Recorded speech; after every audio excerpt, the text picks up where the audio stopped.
In the first video I ever made, I talked about the rings that the two fingers use as their symbol. How the rings are made up of ciphers that represented affinities.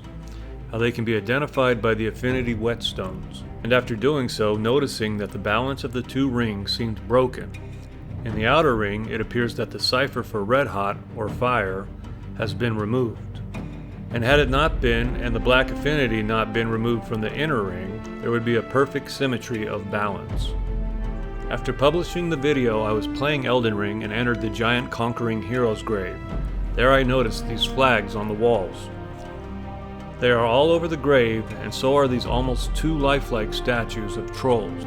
I never paid the flags any mind before, but this time I did. They're two-finger flags with a shape that reinforces the concept. The Ring of Ciphers is at the top, and there's a cipher shown twice at the bottom. This cipher is the red-hot affinity. It is fire and flame, as if the two fingers had claimed fire from the rings and removed it. It reminds me of how the flame of the fell god has been quelled and has been assigned guardians to keep it that way. In Greek mythology, Prometheus defied Zeus and stole fire for mankind. This act brought them knowledge and civilization. But fire had been prohibited to man by the gods.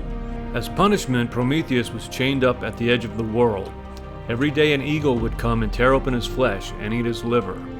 Every night the wound would heal, and every day the eagle would return. In biblical tales, Adam, for the sake of his love for Eve, would intentionally defy God and eat a forbidden fruit from the tree of knowledge. For his punishment of stripping mankind of ignorance, he and Eve were banished from the Garden of Eden. The name Adam in Spanish and French is Adan. In Elden Ring you can find Adan, Thief of Fire, in the Malefactor's Everjail. Malefactor means criminal. Adan disguised himself as a prelate and stole the forbidden flame of the fell god and ran. He was eventually captured in Liurnia and punished by being banished to the realm beyond the Everjail. In Greek mythology, Tartarus is a lightless abyss below the underworld where the most vile souls are condemned. I believe a similar realm to Tartarus is where the souls in the Everjails are sent. Tartarus, of course, is where they invented tartar sauce.